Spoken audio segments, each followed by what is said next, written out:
Welcome, friends and enemies, to episode 76 of the Adventures of Blade Glorious. We've got everybody here. We've got Simon. Hello. We've got Jess. Hello. We've got Kathryn. Hello. We've got Ed. Also, Olo. And we've got our returning guest star, Adam. I'm still a special guest. Yeah. Previously, you were in a strange tunnel system where you had found yourselves in a large chamber that had some tubes and strange creatures within it. These creatures left, and 3 metallic dogs, one of which had wings, replaced them and attacked you. So you managed to dispatch them fairly quickly, with Saluk taking a couple of nasty bites to his shoulders and his arm. But you then continued to investigate this strange place, some of you realizing that the corridors seemed to be vibrating a little bit as you were moving through them. You nonetheless continued and found a study that had a few strange contraptions in there that Flint identified as something of a dexterity rig. There was a wand of focus, which was a little bit disputed by a couple of the players and the characters. There was also a blueprint of the mask that Faralynn had worn whilst with you in the tower in Neverwinter. You continued on and found yourselves in another room with a few tubes, one of which seems to be occupied by a strange cow-looking entity that didn't look entirely healthy, and also a robotic body with a head that was not attached to it, lying on a desk nearby.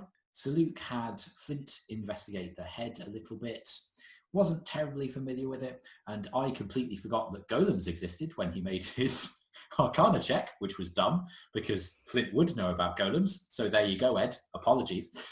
You then went further in this room. There were 2 doors, unlocked them, but discovered that one of them led to the outside, and the facility that you're in seemed to be moving across a blasted, mountainous and sandy landscape that kept getting struck by lightning. The other door led you into a corridor that was covered in glass, and you were able to see more of the storm outside. This then took you through to a rather more opulent room with balustrades and walkways, diamond chandeliers hanging from the ceiling, a very, very long dining table, and the strange one-eyed creatures that you'd encountered before, including the individual that you had named Maybe, who invited you for dinner, apparently. You all took to this with varying degrees of optimism and were then introduced to the master once you had been seated, who turned out to be Juniper's long-lost father. You are seated at this table as the one-eyed creatures are seemingly gathering dishes and plates, getting ready to serve you. There is a bit of an awkward silence as the acknowledgement between Juniper and this individual crosses the table. What would you like to do? Can I tell from my experience at fancy dinners how fancy this dinner is? Ooh. Like, are the forks in the right places? Or is it just the show of fanciness without the actual knowledge underneath it? That's a very interesting question. I would say you would probably know this innately rather than having to make a roll just because of who you are. It seems like the majority of the cutlery and crockery is in the right place, but there are some implements that even you don't recognise. There's a slightly odd spoon that seems to have a cover that goes over it and a screw that can somehow then press the 2 bits of metal together that you are not familiar with at all. And does that seem fancy, or does that seem like we're in another world? It's just a weird thing. It's perhaps because you're in a different plane. Yeah. Okay. Or a different world. Yeah, as you say. You don't recognise it. And having passed from Sigil to this place, you don't think you're in Faerun, or at least anywhere that you recognise within Faerun. And at this point, you are fairly well travelled. So the one-eyed creatures, are there lots dotted around the room? There are 3 of them in the room. There's Maybe and then 2 others, and they are flitting in and out, up and down that invisible staircase that Juniper's father came down to gather dishes, and they've got them covered with galoshes, and they come and seat them down the table in front of you. To your nose, Flint, it smells quite pleasant. You're not sure what it is, but it smells all right. So I look at everyone. Then, because Juniper's dad, he's... because I'm took the seat next to the head of the table? You Is he are, now yes. sat at the head of the table? He has seated himself, yes. So I just turn to him slowly, look at him and go, but you're not a dog. Very astute. So, don't get me wrong, I know kind of about the gulls and the crabs, but, like, how does that work? I apologize, I am not familiar with the expression. Yeah, you know, but Oh, I see. Juniper is not my biological daughter, if that's what you mean. well, yeah, because you're not a dog. Yes, but there are far stranger couplings that have occurred. I suppose that's true. But she is my daughter. I raised her, taught her, and then she left. Righty-ho. So Luke tries to surreptitiously pocket his cutlery. Okay, make a sleight of hand check. 22. Okay, you successfully do so. Nobody seems to notice. So, did you know that we were coming? I must admit I did not, no. I've had a few guests come through of late. You were something as of a surprise. I apologize for my hound's enthusiasm with defending my realm, particularly to you. What was your name? And he points at you, Saluk. My name is Saluk. Saluk, I apologize for the injuries you have sustained. Would you care for a potion to heal them? Saluk looks up and down the table at the others quizzically. He's not really sure of the etiquette still on whether or not it's polite to accept or not. Yes. Thank you. Wonderful. And he clicks his fingers and one comes forward with a little bottle and places it on the table in front of you, red liquid. Does it look like of a health potion? Is that Has the similar slightly gold tinge to the red. So Luke picks up the bottle, peers into it suspiciously, looks over at the master, and then downs it in one. Okay. You heal 13 hit points. Very nice. So, Juniper, what has brought you back to me? Juniper has her ears are back a bit, her tail isn't wagging, it's down a bit. She's got into herself a bit. And my friends, we were looking for someone and they might have come through here and that's why we're here. I see. And who was it that you were looking for? Well, we had another friend called Lorethel who had a sister and she's an elf and she wore a strange mask and she stole a magical sword. And she came here, you believe? We think so. Did you see her? Possibly. Could you state her name? I have just forgotten it. So bad. Faralynn! I was like, it's so bad. Her name is Faralynn. Ah, yes, she did come this way. I believe I may have designed that mask for her. Can I get a read on Juniper and see what? Yeah. What? Yeah, roll an insight check. Oh dear. 8. It's tough to really tell. Juniper's quite an open person generally, but you've never really seen her this staid before. She looks uncomfortable, but you're not really sure why, other than the fact that her father is there. I'm going to interpret that as exactly the same feeling that I experienced when I was sitting at the table with my father, and that will do. Yeah. So this Faralynn, asked you to make a mask for her? She did, yes. For what reason? She said she needed it in order to see certain things or people who might be hiding themselves, to increase her focus when casting spells, that kind of thing. I apologize. What was your name? Flint. Flint, a pleasure. Oh, where are my manners? I have not introduced myself. My name is Ci'Bridr. Could you spell that, please? It's C-I Yeah. apostrophe Love a good apostrophe. B-R-I Yeah. D-I-U-R. My goodness. Okay. Erallur goes around actually asking this of everybody. Yeah. So what made you so inclined to help out this individual? Her money? So this is something you do a lot? Make things for people for money? Well, I must admit I am rather more successful at it of late. Juniper left before I owned and operated this facility, with my partner, of course. But it has been rather good in custom these last few years. Your partner, who's that? Oh, Inspician? An interesting mind, to be sure. I'm not sure you would get on. He's not invited this evening.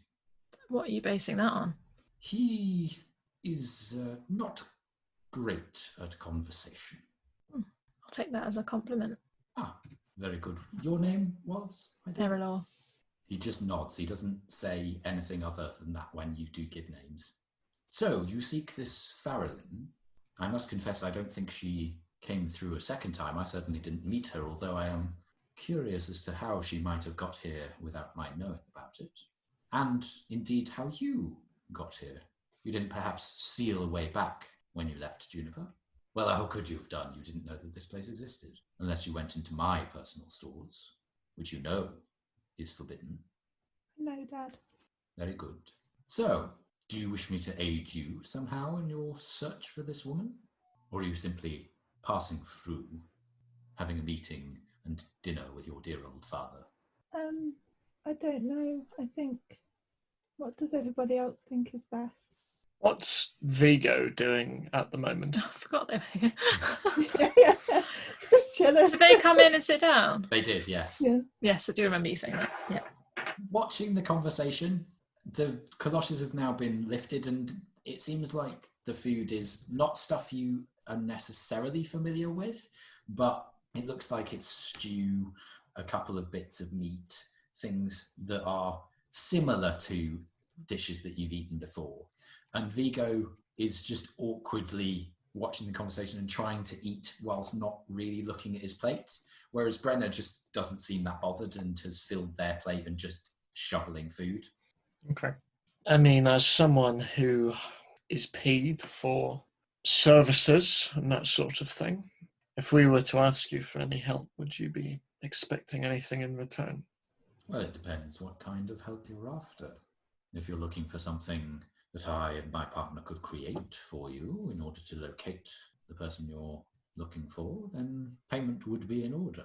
Obviously, I would do it at a reasonable familial rate, but I do have to look after myself and my servants. I'll turn to Vigo. If we came upon an expense like this while on this particular excursion, would the said expense be recovered when we've... It kind of depends on the expense. Well, I just don't really want us to be needing to spend extortionate amounts of money on something for a task which isn't really ours. Oh, forgive me, it would not be extortionate, Erallur. I am very reasonable. I think anything is extortionate when it's above what you would have paid otherwise, which is nothing. True, but you are welcome to leave my facility and find her for yourself. You don't have to pay me at all. I was simply offering something should you want it. There is no obligation here. I think what we're after first is information.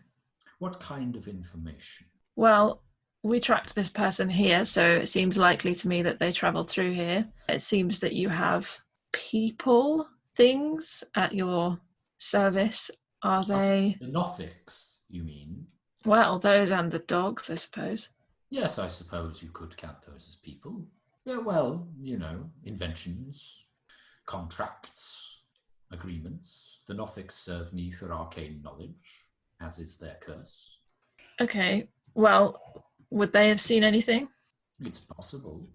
And he clicks his fingers and maybe shuffles over to him, and he has a fairly quiet conversation. And the Nothic nods a couple of times, and then he says, well, it seems that I was ill-informed. Somebody did come through, but they went a slightly different way to you by the sounds of it. And this information, is this something that you would want in return for that, or is information freely available?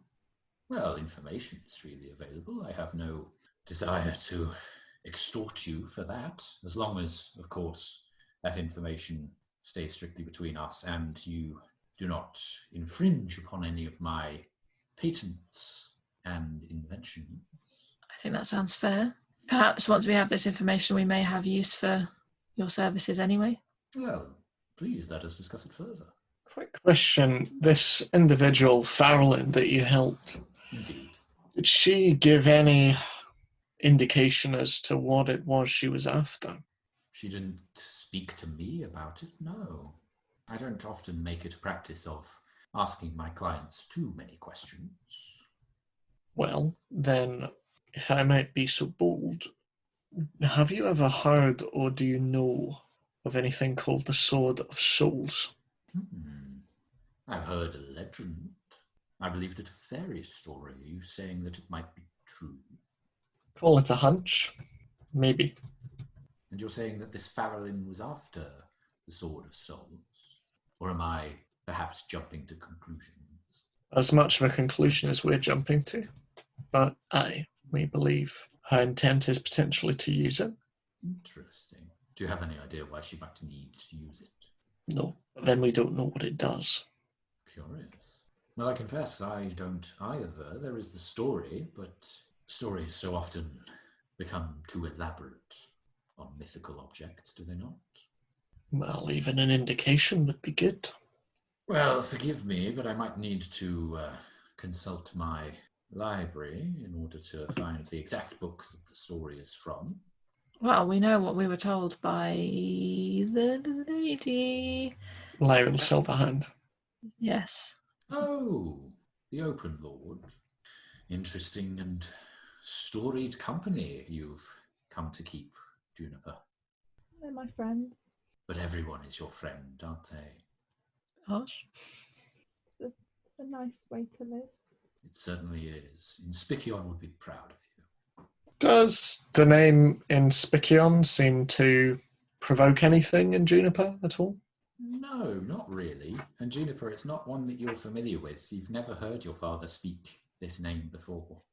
Okay. Well, would you be able to give us this information about Faralynn that you've just received? Of course, of course. Do you wish me to go to my library now? It may take me a while to find the book. Well, that would be useful, but I thought that you said that your Nothics had seen someone.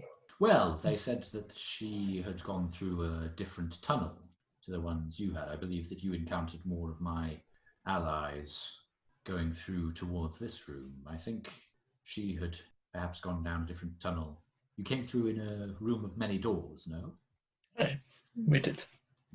Yes, well, this one says that she went through a tunnel to the right of the one that you did. I am curious how she is so familiar with my facility. She seemed rather awed of it before. Do you have any kind of thing that could help us locate a person or an object? I could certainly create something. I don't have something to hand. How long would that take? I would have to discuss it with my partner. Perhaps a week. Yeah. I'd rather spend that week actively searching, I think. Yeah, and Erallur, you note that he says the word week rather than 10-day. Oh, okay. Have I ever heard a week before? No. Okay. I'm sorry, I'm not familiar with that time frame. How long is that? I apologize. I should have realized when you mentioned the Open Lord. 7 days. 7 days? That's a time frame I'm not familiar with. We don't have a word for that. Well. It's like a short 10-day. We call it a week. Interesting. And what do you call the end of... What do you call the leftover? Well, but it goes into the next week. Oh, I see. And things work slightly differently here. We are on a demi-plane away from Faerun. I might take it you come from elsewhere? You could say that. And whereabouts is that somewhere? I'm not sure you would have heard of it, Flint. Does the word Eberron mean anything to you? Does it mean anything to me? Roll a history check. My dreams are coming true. That would be a 24. You've heard vague mention of the world of Eberron. it is a deeply conflicted world. It is one that you never wanted to visit because of that conflict. And it's not so much a different plane as a different universe. Okay, I'll make a note of this.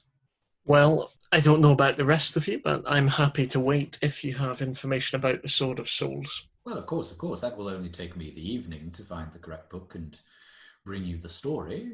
If you do wish us to create a way to locate Faralynn, then that will obviously take longer and cost you. In the meantime, she may well have found whatever she wants to use this sword on. Indeed. Well, I'm happy to wait, but I think potentially Juniper should make that decision for us. And quietly to Juniper, Flint just says, I'm happy to stay here for as long as you want. Or if you don't want to stay, I'm happy to go. I think we need to find Faralynn. So if you can look in your study, Dad, that would be helpful. Of course. Well, shall we finish dinner first and then I shall go? Sounds good. Okay, so a very awkward meal is had. Conversation occasionally happens between Vigo, Ci'Bridr, and a few other people, but not a lot, and it is very staid and stymied. Eventually, the dishes are taken away, and Ci'Bridr stands and says, well, I shall retire to my library then. The Nothics will show you to some chambers, and I can come and meet you there once I have found the correct passage, if this is acceptable to you. That's fine. I could also discuss the possibility of an object with Inspicion, if you wish, just to get a more determined time frame and perhaps a price range.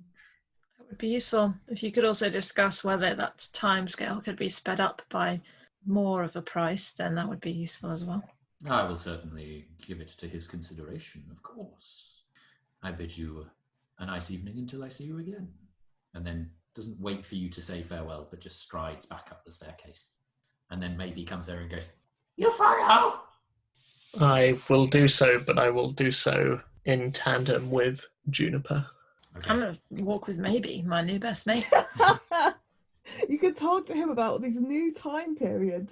You're just- Okay, so maybe leads you not up the passageway through which the master came down, but to your right, out of the room, and it's a slightly rough-hewn, almost circular passage that you go down, quite large, considerably larger than the tunnels that you've gone down before, and it still has that slightly ethereal glow to the walls as you move your way down. And Saluk, you can just feel on the edge of your hearing that, one, the place is still moving, and two, you think you can just hear the rain. You're not sure what would make it audible down here, given that you feel like you are fairly surrounded by quite a deep tunnel. It might just be a strange acoustic effect, but you can definitely still hear the storm beating against this place. You are led into what looks like a slightly more ramshackle room than the one that you were just in. There's an assortment of different furniture, some of which is broken. To your eyes, it looks like this might be a chamber full of gifts that have been discarded or weren't really up to snuff, but have now been put into something of a lounge that is just a bit piecemeal and has haphazardly put together. And as Maybe leads you in, he just goes, you sit, you wait. If you ask for refreshment, we will bring it to you. I shall wait outside. And just chivies you all in, and then closes the door, and you hear him shooing away the other two that followed you up. Vigo then says, well, that was one of the weirdest dinners I've ever had. Oh, it's in my top 10 for sure. Top 10? Really? You seem like a person who has a lot of stories. Maybe. Oh, he'll come back in. What? You called. Saluk lets a shiver run through his body as if he's releasing tension all at once, and starts pacing around the room, looking at all the interesting objects he has. So is that what all dinner parties are like? I mean, formal ones, sure. I don't think I've ever had one that's been much different, to be fair. It's always a bit of a stilted affair. Have you attended many? Only a few, mostly with you lot. So, less than one hand's worth, I'd say. I can see where you get that idea from. Saluk does not like dinner parties. This No, list of things you don't like is growing. In my village, people eat and say what they need. But this place, you sit and you don't say much at all, and when you do, it seems weighted. I think you and I are more similar than I initially thought, Salik. It's nice to have someone similar outlook on the world.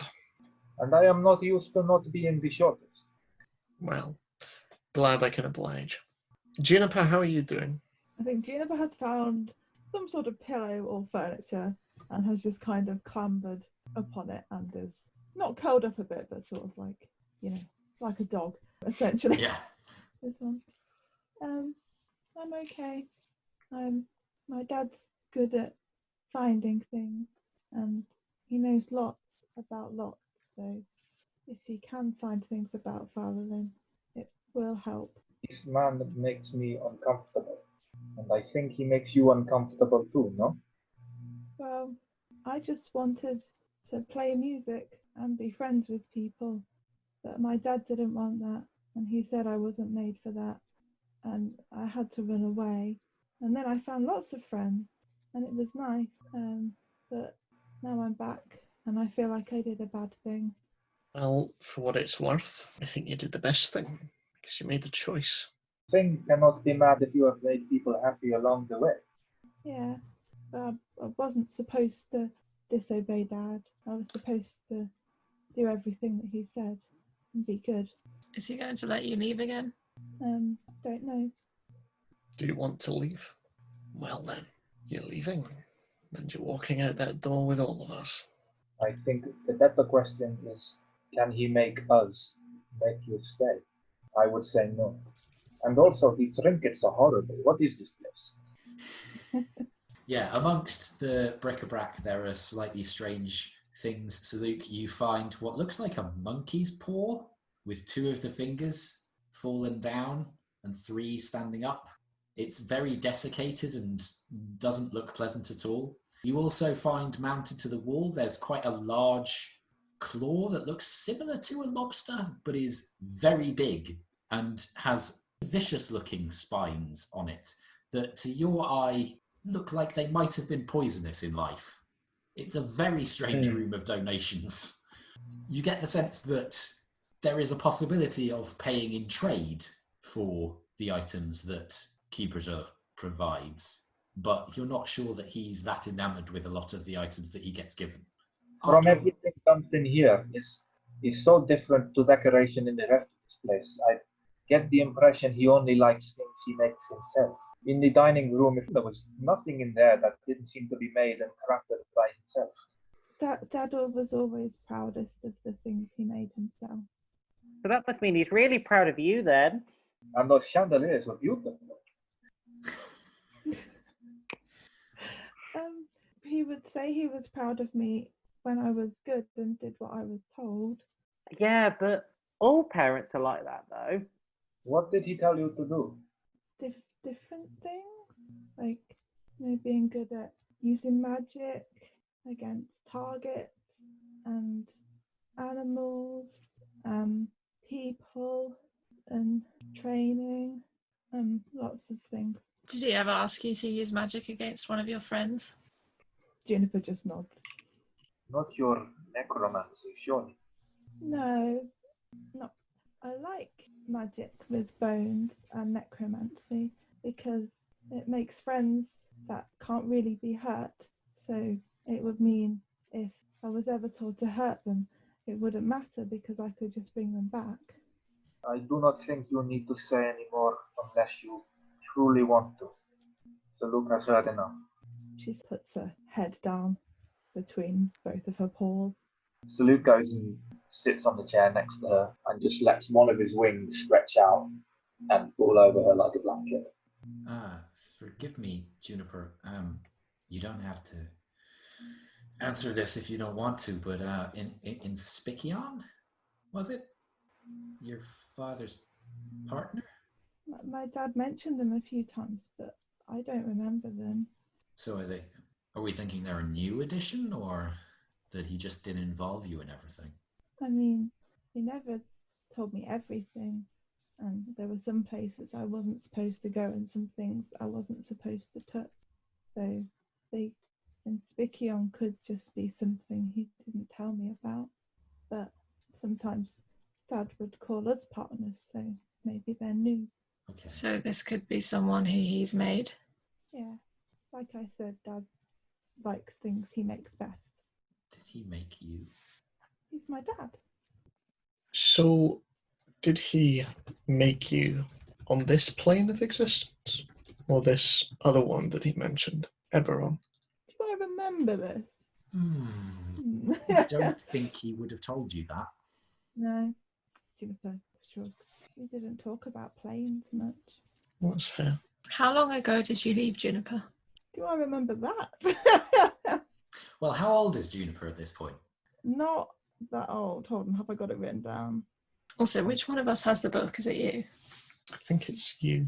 I think. Is it? I thought I gave it to someone. Yeah, she's like 19. I'd say it was probably about 8 years ago then. Yeah. You would have I still don't been know. young. Yeah. About 8 years ago. Quite a while ago. So the book that we showed you that you were in, how does that fit into things? It's my dad's book. He said it was his inspiration. Like a blueprint. Right. Well, I don't know about the rest of you, but the sooner we're out of here, I think the better. Agreed, we're still chasing someone and we don't know how far ahead she is. Also, I'm still confused at why and who this Faralynn is and why she wants the sword and where she'd be going with it and what the bloody hell is going on? Well, we can answer one of those 4 questions, which is who she Yeah. is, but none of the others. Because, okay, let's just ballpark this. So, what do we all collectively know that the sword does and doesn't do? We know the myth, we know what we were told, which is Well, that what it were you takes told? souls. I think that's all we know. Is that all we know? You also know that it can put a stored soul into someone else's body. Right, yes. We also know that it can put a stored soul into somebody else's body. All right, okay, so we're working with the same law then, but you seem to know her, so is there someone that has betrayed her that she'd want to take their soul away, or is there someone close to her that's died that she might want to bring back? We only knew a very small part of her that was contained in a particular space and time, and that part of her did not behave how this version of her is behaving. So it seems to me like there's something else going on here, or another side to her that we were not aware of. Right. Also, Michael, rather big question. In D&D, Wow, okay. Going there, right, okay. Oof, a deep. what, since gods are real, what are souls? Okay, well, souls definitely exist. It is well established that souls exist within the lore. It depends on what god you follow as to what you believe happens to them and how devoutly you follow them. But sinful souls end up in hell. This is incontrovertible fact within Faerun, at least. Virtuous souls often end up in the celestial planes with their gods, or they end up in the collection of the Raven Queen. If they are particularly interesting in some way in terms of how their fate has woven or interjected with other people's who were equally important. But they can also end up in limbo if they are a fairly neutral individual, or they can be confined to particular spaces if they have wronged somebody mortal. Like a ghost. Yes, but also there is the possibility that they are sealed away and placed on a different plane. There is a particular card in the deck of many things called the Void card, which means that you end up in a plane of the DM's choice. So Your is a soul soul, separated from your body. is it like your consciousness and your personality, or could you continue being you without your soul? It's open to interpretation. I would say that it is the immortal element of your personality and being, but an echo of it could live in a revenant whilst your soul is elsewhere, almost an imprint. So You wouldn't necessarily know if someone was missing their soul. No. They're not like a sort of husk of a... No, but you have met a revenant before. Yeah, we have, yeah. In the form of Sydney, so... Yeah. But Erallur doesn't know that. No. Yeah, okay. But it's fairly common knowledge, kind of general interpretations of soulness. As with anything, it is open to interpretation, and I don't really want to come down too hard on what exactly it is. But it is a metaphysical essence of some kind that a lot of people know exists because of arcanic teachings. Would I know then what reason someone would want to put a soul into something else? Is there any kind of dark necromagic kind of... I would say roll an arcana check for that, because we were talking in more general terms before, but if Erallur wants to know this, I think an arcana would work. Natural 20. Okay. So your knowledge of magic, particularly at this point, is quite widespread. You have heard of liches who are able to store a part of their soul in something called a phylactery, which enables them to live on beyond death.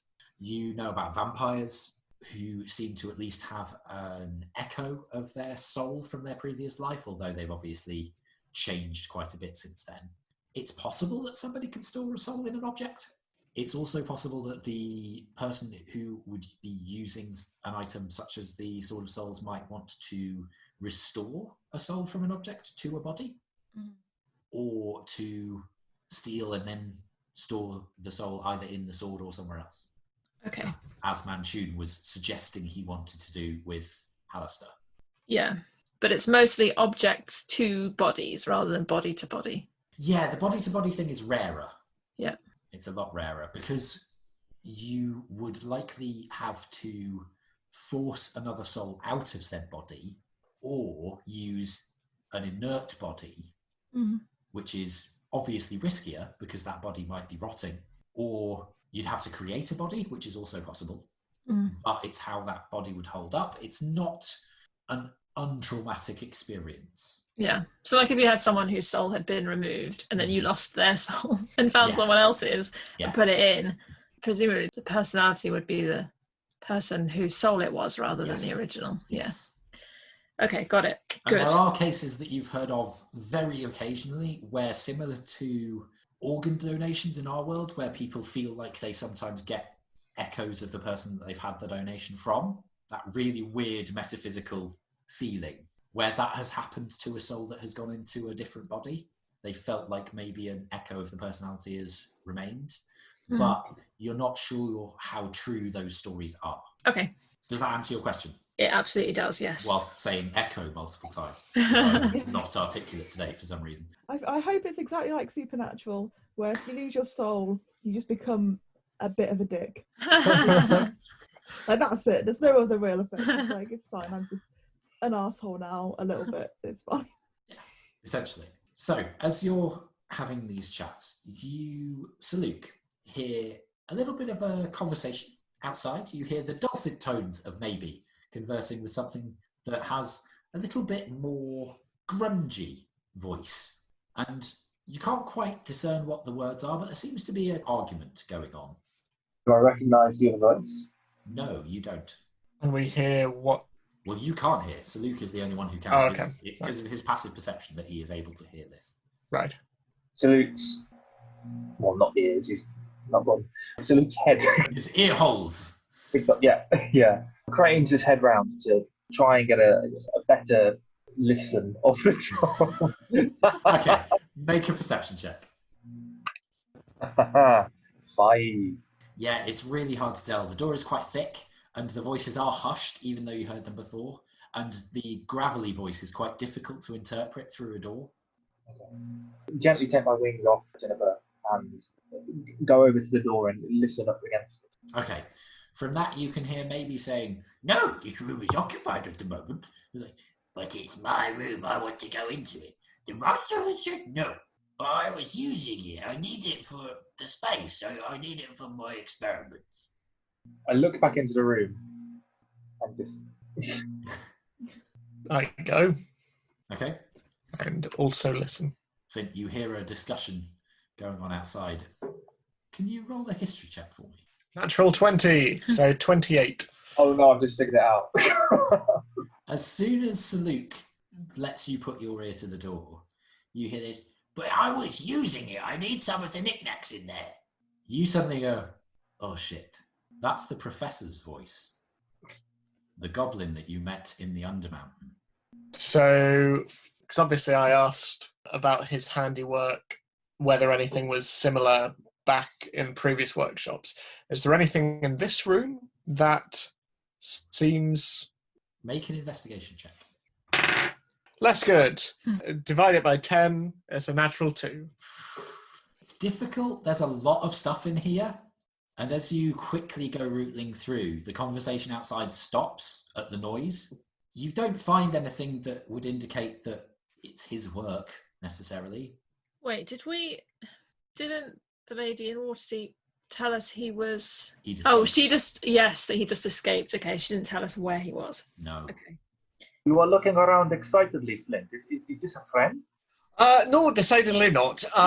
So, is there anywhere that we can hide at all? Or You could try. There's a few sofas and large statues that you might be able to go behind. There's even a sarcophagus near the back of the room. Where did we leave things? Not well.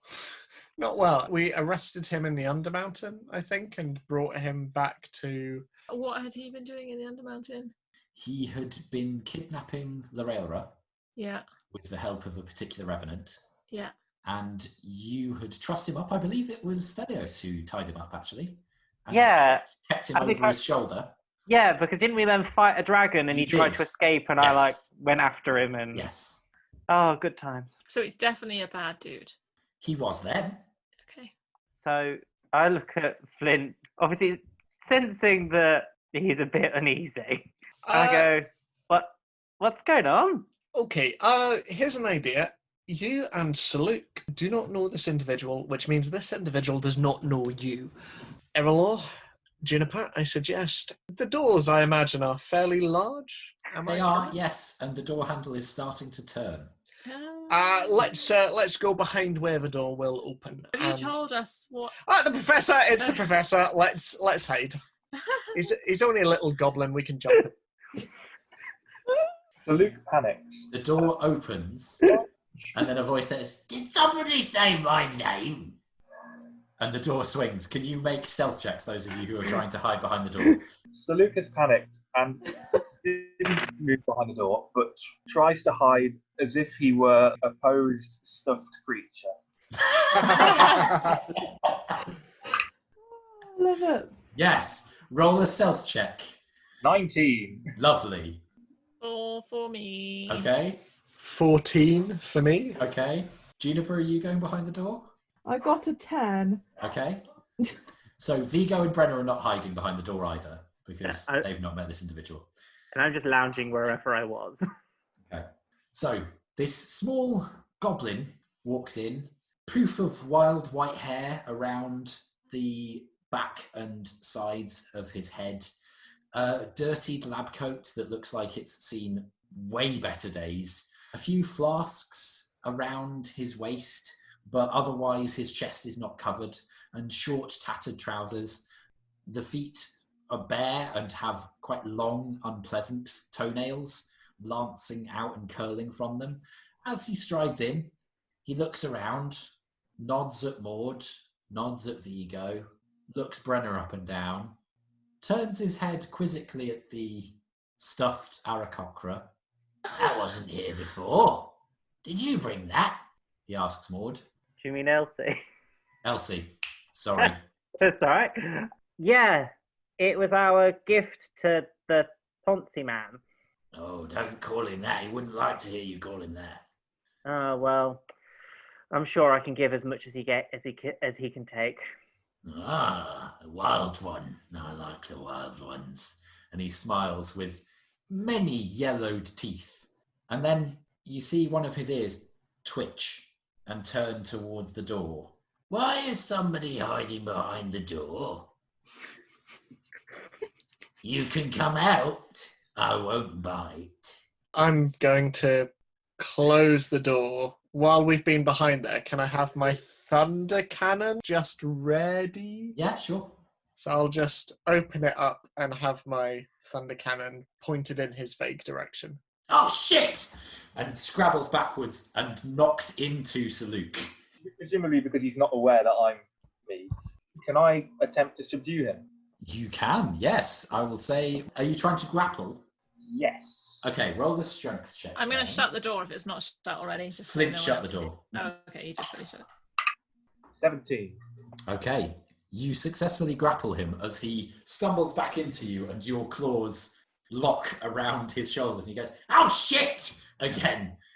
Ah, it moves! You! And he points a long-nailed finger towards Flint as the cannon comes to bear. Hey, long time no see. That's because you put me in prison, you bearded fuck. I shrug and I just walk forwards. It's just little goblin. I do not understand why we were scared. No one here is scared, except this guy.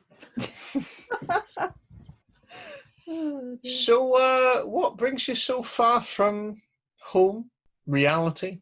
Well, I'm a fugitive now, so I had to find my own way in a different world, and this place seemed like one that was relatively safe until now. And he glances up at Saluk's face that is peering down at him, beak pointed.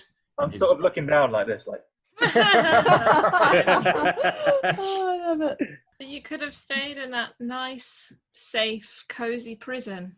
Oh, the nice, safe, cozy prison with the nice, safe, cozy torture.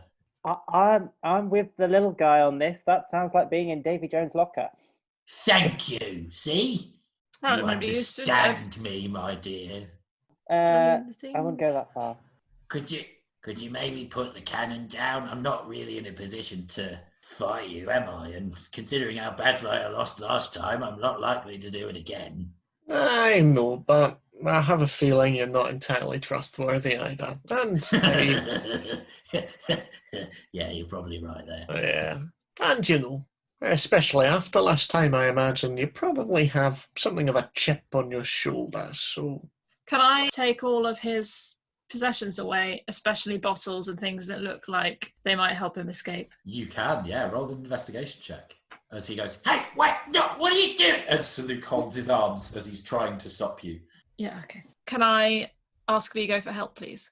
Sure, yeah. Vigo, do you want advantage from Vigo, or do you want him to roll separately? If we could do separate ones, I Yeah, think that sure. would be better. With my +0. Yeah. 5. Okay, so you rootle through and you take the belt of bottles because that's the most obvious thing. And looks like there might be a couple of healing potions on there. There's a potion that you don't really recognize that looks like it's yellow and black. It's quite a viscous liquid. And then there's one that also looks like there's not really any liquid in it at all, but when you shake it to your ear, there is. It's just that you can't see it. Okay. And then Vigo reaches into the jacket pockets, and the professor is very objecting now. And Vigo comes out with what look like a couple of lockpicks. There's a few bits and pieces of metal that look quite similar in design to Truffle's shape, but not put together yet. Other than that, doesn't seem to have much on him.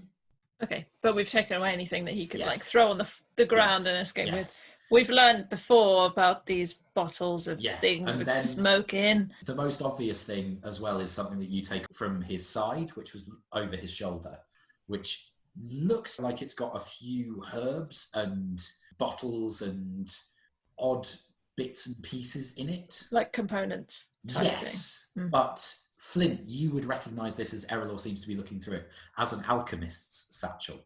okay. Okay. Once I've done that, I'm just going to step back. I want those back when you're done. No chance. Oh, you already stole from me before. You took my lantern, you took my broom, you took my boat.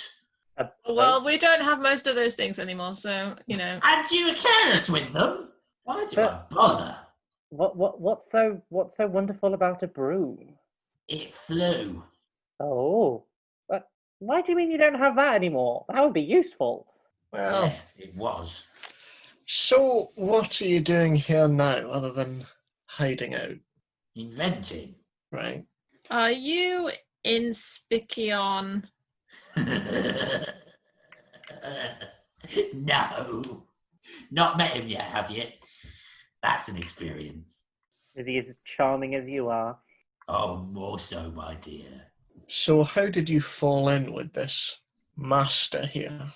Well, I met him at a few meetings amongst inventors. We discussed making a conclave of sorts. Sorry you weren't invited, Master Dwarf. I know you have your own contraptions, but you have the inconvenience of morals, I think. It just seems to me that, and full offence meant, that you and he are orbiting wildly different spheres in terms of class and intelligence and... Just because I'm a goblin doesn't mean I'm not intelligent. Oh, it's nothing to do with a goblin, it's to do with you being a prick, and this guy seems to have a bit more class than you do, so... That may be, but just because I'm a prick doesn't mean I'm not intelligent either. Case in point, you. Well, aye, but I'm a wee bit lovable and huggable. You've So, never let me hug you before. no, that's not the point. though. It is the point. Discuss that. Unpack that between yourselves. So, I'll just go. what kind of a conclave are we talking about? Oh, an inventor's conclave. An agreement to discuss ideas without stealing them from each other. Improve upon designs. Share resources and contacts, across the world so that we might profit. To what end? Profit. And that's it? That's all there needs to be. He just likes to get his booty. In more ways than one, my dear. Oh, shut up. So, I take out a piece of paper and a nice quill. And I start writing How do you spell stuff your down. And I say, what exactly is stopping us from writing to the Lord of Waterdeep right now and telling them exactly where you are and where to find you? Nothing, I suppose, unless you condone torture, which I don't think you do. Well, I do appreciate the law being upheld, I think. I knew there was a reason I didn't like I am you. lawful good and I appreciate. For this particular situation, I do. So what exactly can you provide for us that would persuade us not to do that? Well, you've already taken all my stuff, again. What am I supposed to provide you with? Well, how long have you been here for? Couple of days. How much do you know about this master person? Bits and pieces that I've heard, as I say. Met him a couple of times. Seemed nice. Treated me like a person. More I could say of you. I peck him in the back of the head. Ow! Last Made time... my point for me, Mr. Bird. Careful what you say when Flint has his stick pointed in your face. I am being careful. I can be much ruder if you want. Last time we met, you were accompanied by someone that one of our party knew. What were you Knew? doing? Who? Who knew who? I don't think you know that. Erallur didn't know that he was there. I thought you recognised his sword. Yes, but I didn't know who it was that was holding it. Oh, I thought I thought we knew that it was Sydney. Yeah. You did, but you don't know the connection to Erallur, and you didn't tell Erallur that he was there. But how did communication? How did we know who he was if we didn't know his... I believe, and I may be misremembering, I believe he told you his name. Oh, But okay. you then didn't communicate to Erallur that he was there. And also, I think when the sword was presented to Erallur as a thing, Erallur said it can't have been him. Oh, okay. But, I mean, do you guys even... Did I ever tell you about him anyway? I must have done. I can't remember. It's been Over about 2 years. Yeah, it's been about 50 episodes, so... Yeah. You could say when we last saw you, you were with someone that claimed to be an old friend of Erallur's, but that's Yeah. impossible. He was dead. I'll say that. Okay. Exactly that. But that's Yeah. impossible. So is He that a was surprise to dead. me or not? Yeah. Well, Yeah. you were given the sword, so I suppose it's not. You Yeah. assume it was some guy lying, saying, "It's me, Sydney," a liar, because I'm dead. Last time we met you, you were running with someone by the name of Sydney. I was. What of it? Well, he was carrying a sword that meant something to one of our party. What's he now? I'm not sure this is something I want to talk about right now. Fair enough. Discussion for another time, maybe. Oh, so we're going to be spending more time together, are we? Hopefully not. You could just let me go. Then we don't have to spend any time with each other at all. Do you know anything about someone called Faralynn? Can't say that I do. Do we believe him? Roll an insight check. Natural 1. You Oh, have no idea. This guy is so trustworthy. Sorry, Simon, was that a 14? Seems to be being honest. The name genuinely doesn't evoke anything from him. What Ow. did this horrible creature do to you? He seems to be quite harmless. Harm you, Mr. Bird. Not to mention, my kind does not have very good smell, but even I can smell him. All right, I've been in a dungeon for months. Leave me alone. Is there anything else that we can glean from this guy that we're interested in? What, you mean the master or what? No, you. Oh. Were you asking him in third person? No, I was asking everybody else. Oh. All right, I couldn't tell if you were asking like Michael as DM. But Yeah, I was I had a brief moment where I had a 2001, like I was the old man in the corner moment. I was really confused. Yeah. Who doesn't seem like a particularly useful person? All Say right. that loud enough into him. Oh, I love it. You're just being deliberately rude now. Well, you were being deliberately rude before, but it hurts more. Well, in that case. So, Luke, I don't know if you eat people, but Like we could like cook him off a bit. Might make him a little bit more tender. I would taste awful. I'll leave it in your capable talents, so Luke. Luke just shoots daggers at Flint for that assumption. And then, Gobbles him up. God, what do we do? Can't put him down anyway. Can't go over him. You can't go Okay, I'll just release him and give him a kick forward. I'll chuck the alchemist satchel at him and then Thank hold you. up the belt of potions and say, we'll keep this as payment for the time we wasted on you before.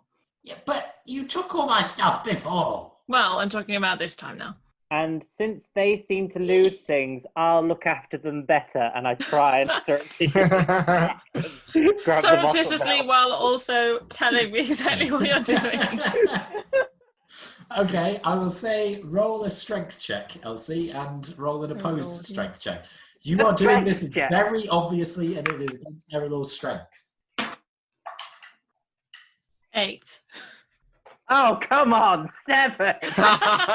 We're both so I feel like I just go like, Okay, yes, so Elsie reaches for them. Erallur, you move them out of Elsie's reach, but unfortunately move them into the Oh. professor's. He grabs them and pulls them as hard as he can and manages to dislodge them from your hand, and then seems to actually cast a spell on himself, mutters under his breath, and shoots out of the room faster than you've ever seen anyone move. I shake isn't my the head door at Elsie. closed? Yeah, but opens the door and manages to get through it. And as you do, you see a recovering maybe with a rather large bump above his eye. Going, wait! You no! Ow! I'll turn to Elsie. This is why you can't have nice things. I have plenty of nice things, you scurvy trollop. So Luke leans over to Elsie and just loudly whispers in her ear, if you want to ask people for their belongings, it is often most successful if you do not ask them before taking them.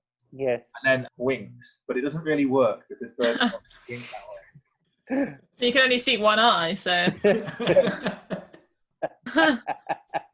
I can't tell if you're blinking. Yes. In hindsight, I'm getting a little bit rusty. Well, that was interesting. And you just hear from down the corridor as Maybe gives chase to the goblin going, Stop! Stop! You hurt me! I do not know what just happened. It seemed to be another person that this motley crew seemed to know and seemed to have some form of backstory with. It's all really mysterious. Well, now you have a backstory with him too. And unlike Faralynn, there is no moral grey in relation to him. He is exactly as he seems. Mm. So how long has it been now since... About an hour now. Okay. Well, Flint is just going to wait until Juniper's dad comes back, I think. Okay. What are the rest of you doing? Is there anything shiny amongst the trinkets? Not really in this room, no. It's all tacked, and none of it is precious metal, none of it's particularly shiny. Saluk at first is remarkably bored because of this, but then finds a quiet corner, and I would like him to take the crystal that he'd been shaping and popping the facets in, and I would like him to fit it in a fitting from his jeweler's kit, and then take some of the rope that he's got in his pack. He's just going to strip the rope down until it's slightly thinner, and he's going to make a collar with the mounted gem just hanging down from it. How long would that take? Well, I'll say roll a dexterity check with your jeweler's proficiency, because that'll dictate how long it takes. That is a 15. Yeah, so you're fairly familiar with doing this, and with the use of your talons, you're able to strip that rope down quite quickly. Maybe takes you 20 minutes, half an hour. So once it's done, give the rope a quick tug to check that it's all okay, and go over to Juniper and sit back down beside her and hold it out like, I know it's not bone, and bones are your favorite, but things like this, little trinkets, they mean a lot to my people. It's how we show we care for each other, and I realize I have not made anything for anyone here yet. Well, I think now is a good time to give something to you to show you that I care about you. I hope it fits. I'll hold out the collar for her. Juniper takes it gingerly and then puts it on. How does she look? It's rather nice. It's got a nice, slightly milky looking crystal hanging from it. The rope's a little bit rough, but your fur manages to cushion it, and it sparkles in the low light of the room. Thank you, Saluk. I like it a lot. It's colored like sparkling female, no? Yeah. If you want, I could make you a pigeon friend, or a fox friend, or a rat friend, or well, any sort of friend, really. I have not had a gift like that before. I think I might like them. When you You are... talk to undead pigeons. Was that a question actually to... To you. You're a bird. Can you talk to pigeons? No, why would you... Never mind. Carry on. I'm just on the other side of the room. Go back to I like the looking idea at that the you wall. kind of shouted that. Yeah, You're a bit like, can you talk to pigeons? that's exactly what I did. You bird! That's great. Don't be silly. Don't be silly. Don't be silly. Don't be so Yeah. silly. Yeah, that so he's clearly annoyed and just starts fiddling the dragon talon that's the centerpiece of his neck. When the world is bothering you and you do not know how to respond or you do not know your place in it, just touch the crystal around your neck and I promise you, you will feel more at home. She touches the crystal. No, not in magical way, it's not spell, it's just... She's like, but no, she's not. Starts rubbing it. Magic words. It's like the two red shoes in the Wizard of Oz. Yeah. I'm sorry, the red shoes. You mean the ruby slippers? Yeah. Yeah, That's but a synonym for red shoes, but isn't it? the red shoes is non-trademarked, so that's why we can say it that way. Yeah. But surely that is trademarked because Yeah, there is a film called The Red Shoes. Shut up, Adam! Also, Okay. we're ignoring the fact that you just made her an item of ownership and slavery. Really? You're gonna... Oh my A God. collar is for You leading. did call it a collar rather than a choker. I don't think Salute knows about chokers. They're behind on the facts. We haven't reached the 90s yet. But we Still will. the 12, 37s or something. You didn't actually say it out loud, though, did I? I think that was just how I described it. But you didn't actually say it. Yeah. It's like the same as this. It doesn't have a little tag on it that says property found. of Saluk. Yeah. Yeah. Yeah, it turns out Luke's actually a devil, and you now belong to him. Oh no. What have I If gotten found, myself please into return this to time? nest in tree. Waiting for my moment to slip the control crystals. I got all of your heads. Yeah. Yeah. Okay, so more time passes. Eventually, Ci'Bridr comes to the door and looks around as if expecting his Nothic servant to still be there. Is holding a book open at a particular page and looks at all of you and says, "Did my servant leave you alone?" Oh, the big guide one. Yes, that's Yeah, he went running after the rather smelly one. the rather smelly one. Oh, the what's he called? Goblin. That's pro- the one. The professor. Oh, Hobbleknock bothered you, did he? I apologize. He was using this room before. I should have considered that. Oh well. No harm done, I trust. What did you say his name was? Hobblejockey? Hobbleknock. Didn't you call him that before? Yes. You made the same joke before. Well, Flint, I have found the passage that you were after. Would you care to peruse? And he hands the book. Is there anything in there that jumps out to me at all? Or? Well, he points to the particular story that the page is open to. It's a few pages long. It would take you a little way to read. Okay. But do you want to try and speed read it, or do you take the time? I mean, we've got time, so I'll sit down. And, yeah, I'll take Okay. my time, just so I don't So- miss anything. Like he said, it's something akin to a fairy story of a young boy whose mother is killed by an unknown force. It's described as a metaphysical thing as opposed to a particular enemy or people. And he hears tell from a stranger who passes through his village of an ancient glen where a sword resides that can bring people back if they are able to venture into a particular pool that is believed to be a portal to the underworld. But in order to do so, you have to outsmart one of the lords of hell. And if you do, they will allow you to stab the sword into them and take the soul back that you wish. And to your mind, this doesn't quite match up with how the lords of hell work or possess souls, but you get the sense that it is more of an interpretation of such things as opposed to being taken as literal truth.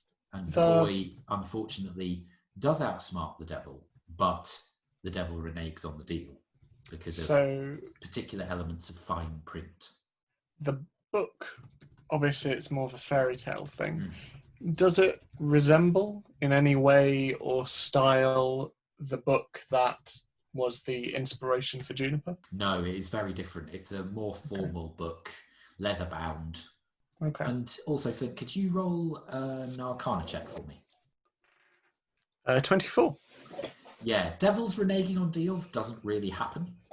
They are, generally speaking, lawful evil. And although the small print can sometimes mess people up in their contracts, this is a particular sticking point in the story that makes you think that it's not true, or is at least retold and retold to the degree that there have been mistakes crept in. Okay. Enlightening at all? Somewhat. Although it potentially raises more questions than it does answers. Ah, a pity. So often the case with our investigations, is it not? Well, we've been given the potential direction for where Faralynn went, so... Do we have any more specifics on that? You just know the tunnel she went down. I can take you to the tunnel and we can investigate together, should you wish. Do you know where it leads? It leads into the bowels of my station. Is there anywhere you think she could have been heading? It's possible that she may have known about the portal room, but I'm surprised if she did. Well, it sounds like you're surprised she knew her way around so well anyway, so... Indeed, and it seems that she didn't come through the portal room initially. She may have possessed abilities of which she did not make me aware. This portal room, does it have just one location you can go to or several? No, there are several. So we will have no idea which one she's gone through. Well, it just so happens that I have a device which can detect which portal was activated most recently. Okay, and no one has used them recently? I don't Other think than so, Faralynn? unless our little goblin friend has found it, but that would take him some time, and he is pursued by my staff. Okay, this sounds hopeful. Thank you for your help. Quite all right. I'm glad I could be of service. Are you happy to accompany us to this room and tell us which portal she may have gone through? I can be your guide, that is no problem. The portal advice, however, may cost you a small sum. That is, after all, using one of my inventions, as we had previously discussed. Using, but not purchasing, presumably. True, but if you are using my services beyond my knowledge, then surely you understand that I must ask for compensation. I do understand, but you didn't charge us for the knowledge from the book that you didn't already have. That was a favour to my daughter. This is more of a formal arrangement.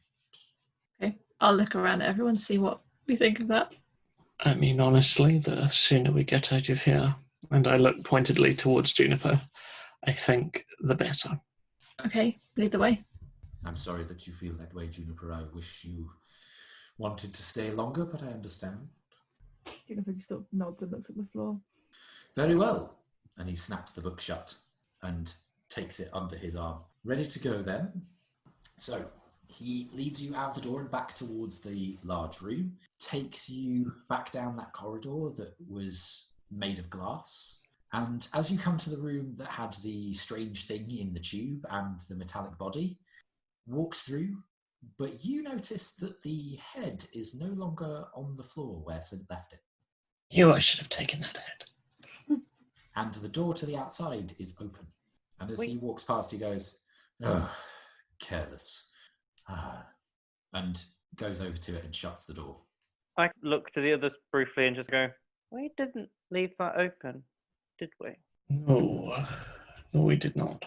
Can we see round to where the robotic body is? You can if you go there.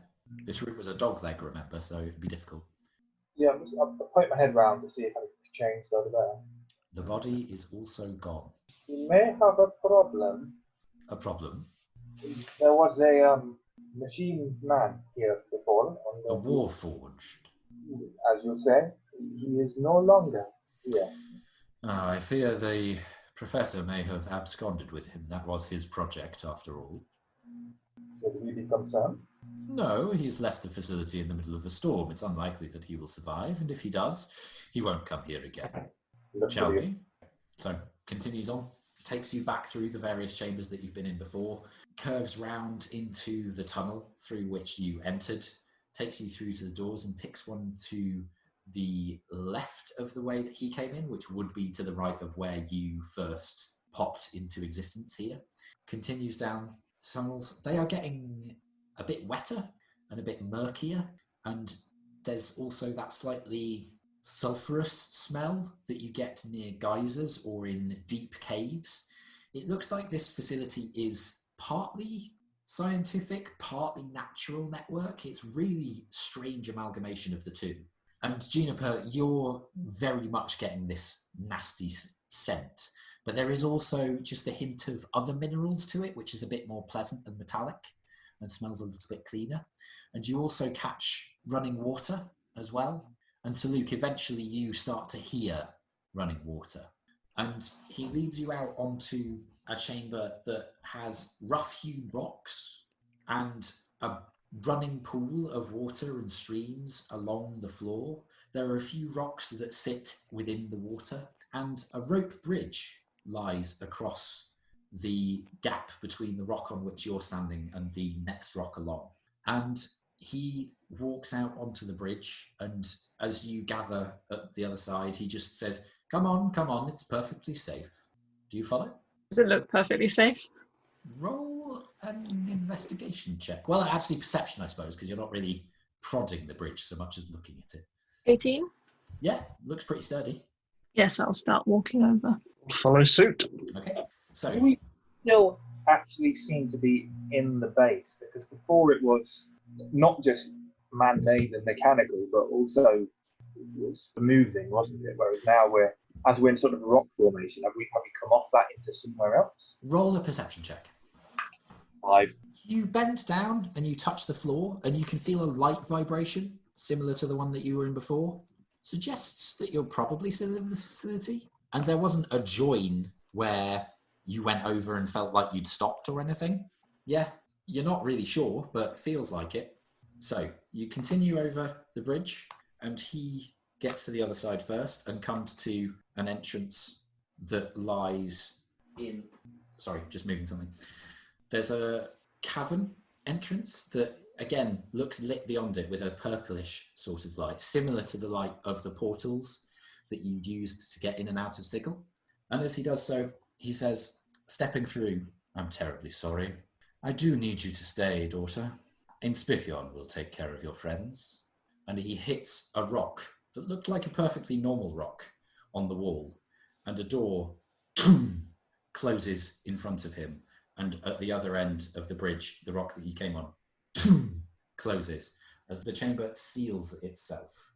Is there any way that we can stop him or jump through before it closes or before he does anything? Or... No, it closes very quickly and very firmly. Okay. I'm starting to think the professor maybe had the right idea. I would imagine so. Oh, I'm just moving some things. Don't be suspicious. You were suspicious anyway. Yeah, totally. We knew. Just so suspicious. I'm locked in. I wasn't before. Yes, or am no, I? Yeah, I'm locked no. in. Yeah. What was your marching order, by the way, just so I know? I believe I was first. Okay. We last said. Yeah, somewhere in the middle. Okay. I'll probably be towards the back or wherever Juniper is. Juniper, whereabouts were you, do you think? I mean, I'm usually somewhere in the middle. Yeah. But we can't all be in the middle. I'll go last then.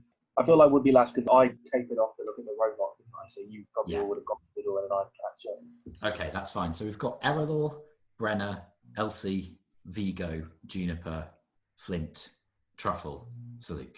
That make sense? Mm-hmm. Okay. So you are stored in this chamber. What are you going to do? So is he in here? He's not in here. No, he's outside that door that he just shut. But Juniper's in here with us. Yes. Okay, I'm going to very quickly say, if we want out, everyone take hands right now. Okay. I mean, you know. Yeah, I will. Where are we going? I thought you had a plan. You just said we're going. Yes. Yes, but where? As you're discussing this, a voice from a hole in the ceiling sounds. "Are you finally to be our friend, Juniper? We've waited for so long. We created you to be our friend. And then Okay, let's quickly decide now before this person comes and stops us from leaving. a very strange creature, round, scaled, large teeth, a large eye in the center of its head, but then many eye stalks pulling out of the top.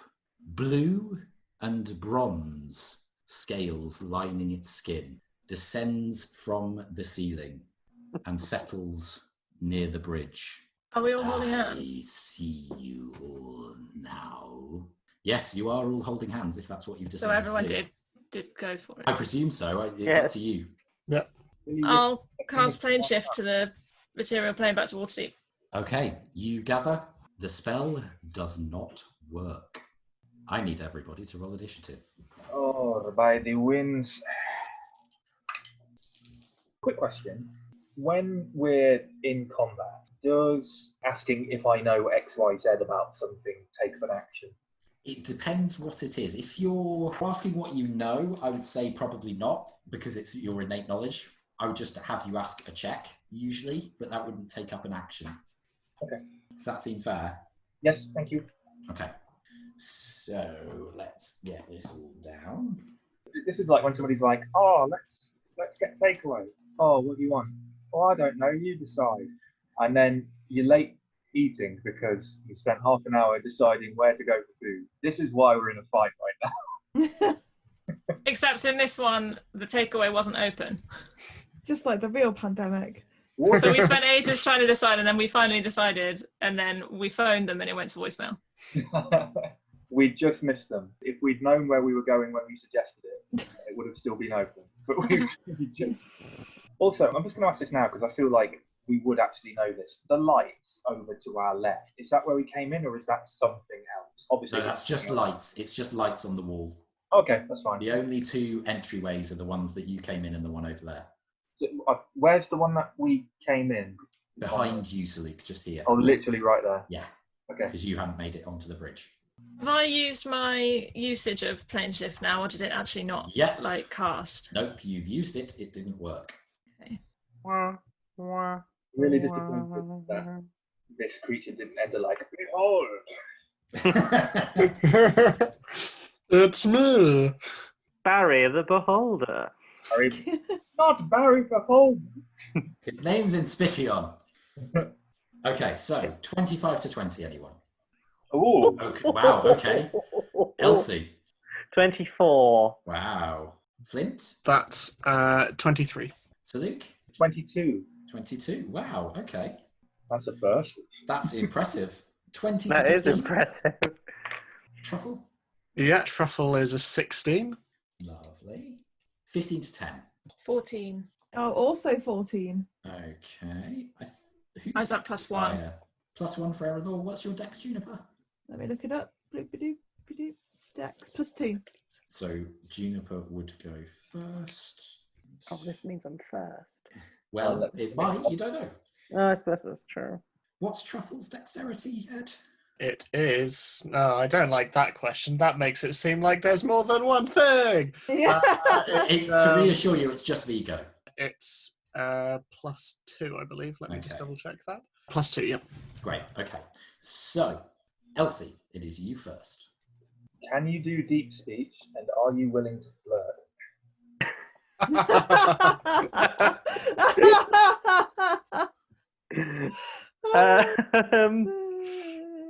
I look around at the surroundings. You're on the middle of a bridge. Yeah. Water is running beneath you. Uh-huh. Would I know what this thing is? Roll an Arcana check. A 9. No, you've never heard of anything like this. I point at it and I go, I'm assuming that's bad. We want to stop that. Assume away. How far away is it? It is 25 feet from you. Oh, okay. I always think that things are going to be really far away, and they're actually No. never really that far away. So let's just give it a good old firebolt, because that's never failed me before. Natural 20. Yes. Okay, so you bring your fingers up in the traditional move of the firebolt. The energy shoots off and fizzles out. It does not work. But So nothing happens. It just No. goes, The spell Pew! fizzles out, very similarly to the plane shift. ah, right. Guys, what do we do? And then, You die. oh no. Okay, are you moving anywhere, or is that the end of your turn? How far away is Brenna? They are 10 feet from you. I go and hide behind them. Okay, you can do that. That's fine. But you are on the edge of a rickety bridge now. Mhm. So I will just hold on to bear in that. mind that you could get knocked off. I do not think it like you making assumptions. Okay. Sorry, so Luke, who were you saying that to? To Elsie. Okay. Right. At the end of your turn, the Beholder is going to use one of its legendary actions. So Get off the road. let's have it's a 7. I love how the one person with wings is the one person on the solid ground. Okay, so Saluk, can you Oh, fuck. make a wisdom saving throw for me, please? Yep.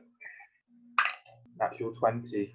Okay, you succeed as a ray from one of its eye stalks shoots towards you, and it's a slightly yellowish white ray, and for a moment you feel your eyes getting a little bit heavy and your head bowing, but then you manage to shake it off, and the eye looks at you accusingly. You've managed to avoid that ray. So that's that legendary action. Flint, it is now your turn. Okay, I assume I have a good line of sight on You it. do, yeah? I'm going to use my free action to say, I don't suppose there's any way we could talk about this? No. Juniper is ours. I thought not, and I'm going to try and attack him with a natural 1. So Okay, so you go to shoot, and there's a as your gun just completely misfires, and then there is a sudden as you get the backfire on your hand, and you quickly have to move it out of the way. Yeah, that didn't go well. Okay, I'll use my bonus action to reload. Okay, so Luke, it is now your turn. So Luke lets out an aggressive squawk and readies his quarterstaff. We'll have to go for words to get to her. What, does he know what it is? Roll an Arcana check. Can I ask the same thing as well? Sorry. Yes. What did you get, Simon? 9. No idea. What was it? Sorry, an Arcana check? Yes. 21. In your time in the Undermountain, Flint, you heard stories of aberrations that were similar to this creature. You know the name Beholder, you know the name Gazer and Spectator. This one's definitely Beholder, and you know that they loathe each other and think themselves the epitome of Beholder kind and very, very clever. You also know that they have something called an anti-magic cone, which comes out of its front eye, which stops any and all magical effects, including its own eye stalks, should it try to fire them that way. Okay. Look out for the big eye, unless if you're a magic user, but rest of us might be a good idea to stay within its gaze. Okay, so Luke, Hopefully what do you that do? makes sense. I've already seen the big guy. I'm going to get him now. And so Luke flies round to the creature's right. How far is your flying speed? Oh, like 50, 10, I think. 20, 25. Oh no, the creature's right. Oh, hang on. Are we looking at this in reverse? I think we're looking at No, you're fine. That's there. this. Might be in reverse on the screen. Yeah, no, that's there. Yeah, you could get there. Yeah, and then I'm going to try and hit one of the eyes on the end of its stalks. Okay. The one that attacked me is this on that side. Yes. I'll go for that one. Okay. That is a 25. That will hit. That would be 12, I think, bludgeoning. Yeah, 12 bludgeoning damage. Nice. So you bring the staff round and whack against that eye, and the eye squeals back, and there's a as it moves and blinks. Looks very red. Okay, I am going to do a flurry of blows off of that. Okay. So the first one would be a 20. That hits. Well, that would hit for 9 bludgeoning damage. Okay. And from that, I want to try. Can it do a strength saving throw of 15 for me, please? Okay. 17, naturally. Oh, wait, hang on, I've read this wrong. Oh, no, you don't need to roll for this one. It can't take any reactions until the end of its next turn. Why is that? I'll read the whole thing. So it's open hand technique. So whenever you're hit with flurry of blows, you can impose one of the following. So fall prone if it fails a dex save, push backwards 15 feet if it fails a strength save, or it can't take a reaction until the end of your next turn. Okay, that's fair enough. Cool. And then I'll do my second flurry of blows, which is a 19. That just hits. And that hits for 13. Okay. So Luke is wailing with the staff and with Talon, and you're getting some good hits in, and it's doing as much damage as you're expecting. Particularly that eye stalk is quite damaged now that you've been livid with it. Are you finishing your turn there? I will dash backwards, and I'm going to hover. Well, you've moved pretty much your full movement to get there. Oh, I don't think I meant to say dash in the legal sense. Oh, I see. Do you mean you disengage? Yeah. How much movement have I got left? Probably 10 feet. Okay, yeah. So I disengage backwards 10 feet and flutter up into the air, and I try and spread my wings and make myself as big a target as possible. Got it. Okay. So at the end of your turn, it's going to use another legendary action. Okay. Right. Can you make a dexterity saving throw for me, please? 12. Okay, you fail. So this ray is a disturbing shade of grey and black, and it drives towards you. You take 45 points of force damage. It Hang on. slams into you. Are you using evasion? Yes, I only take Okay. half damage. So you take 22 points of force damage, Feel bad. and some of your feathers disintegrate. No! Okay, that's the end of your turn. It's now its turn. So it is going to turn, because it saw Erallur try and cast the spell, it's going to turn... Oh, at the beginning, sorry. Yes, it's got a very high passive perception, so it would have seen that. It's going to turn its eye to focus on her, and the majority of you are still caught within the anti-magic field. And then it's just going to use 3 of its eye rays as its action. So let's see what they do. So, oh, okay. So reroll that one because it's a double. Okay, so Luke, can you make another dexterity saving throw for me, please? 17. Okay, so this time you're ready for the eye stalk to come for you, and you see the deep black ray as it lances out of one of the stalks and manage to shift your body out of the way. You don't take any damage from that. Too slow and too ugly. Okay, you're starting that, are you? Right, so the other people who have taken shots is Flint. So it is going to use... Okay, Flint, can you make a dexterity saving throw for me, please? I can. It's not too bad. 18. Okay, you succeed as well. So you manage to just leap out of the way a little bit down onto your belly as this slightly odd curling ray comes towards you. And you see the air particles around you slow as this ray moves over your head. And then the last one, because of where the cone is, it can't hit Elsie. So it's just gonna aim for Saluk again because it's annoyed. And it doesn't say I can't use it twice on 2 people. So yeah, okay. So can you make another dexterity saving throw for me, please? As you've dodged one ray, but then another one comes straight for you. 24. Okay, you managed to succeed that one as well. And you see the portion of the wall behind you goes a different shade of grey and adds rocky portions to it as this ray goes through. That's the end of its turn. It is now Vigo's turn. It may have been too harsh. Maybe just slow. Okay, so Vigo is going to shoot his short bow at it, and he is going to hit because that's a dirty 20. So that does 8 damage as you see one small arrow shoot into the eye stalk that you've already been damaging. So Luke, that's that, and then he can't really move anywhere because of everybody on the bridge, so he's just going to stay where he is. Then it is Truffle's turn. Okay. What's Truffle going to do? So where's Truffle again? Truffle is just behind you, just here. Okay. Can he reach the beholder? Or at least get within 15 feet of it? Oh, he could definitely get within 15 feet. Yeah, absolutely. How far is his movement? Flying is 60 feet. Oh, yeah. So how close would you like him to get? Within 15 feet, I think. Okay, so about there. And then can it make a Constitution saving throw for me, please? It can. What's the DC? It's an 11. Okay. That is a failure with a 9. So that's 17 points of poison damage, please. Okay, so Truffle zips forward, arcing around you, Saluk, and then just lets out this cone of poison, and you can see the beholder go as it coughs. End of Truffle's turn? Mm-hmm. Yep, that's all he'll do. Juniper, it is now your turn. Okay. Have I noticed the lack of magic?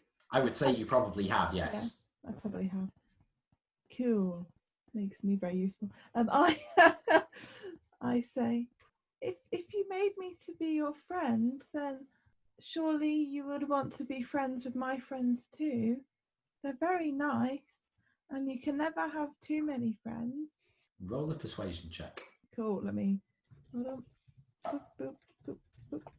That is an 18, which, given that I've got a plus 12, is very low. So a few of its eye stalks turn towards you, Juniper, and it goes, Yeah. No, we shall be your only friend. But you can never have too many friends. You can. They kill you. They plot against you. We and we alone shall be together. My friends have never tried to kill me once. Well, I don't well, they mostly haven't tried to kill me. Mostly. Okay, are you doing anything else with your turn? Yes, I should probably do some magic things, I guess. So, given that, Salute was very nice and made me a necklace / maybe collar, I would like to give him some bardic inspiration. Okay. So that's a D10 to use to add to a roll before you know the outcome. Who are you giving it to, sorry? I'm giving it to Salute because he gave me Okay. a nice collar. You are So- just outside the cone, Oof, so it will work. good. But I assume anything I cast towards it that has to go through the cone wouldn't work. Well, its body isn't covered entirely by the cone. It comes Okay. out of that central eye. So if you chose to aim at its flank, like Saluk was doing, you might be able to do some damage. Okay, I will try Okay. and go with... Well, actually, no. I'm going to try a fairy fire Okay. because that will give the physical people an advantage. That's a Yeah. dex saving throw. And the DC is? 16.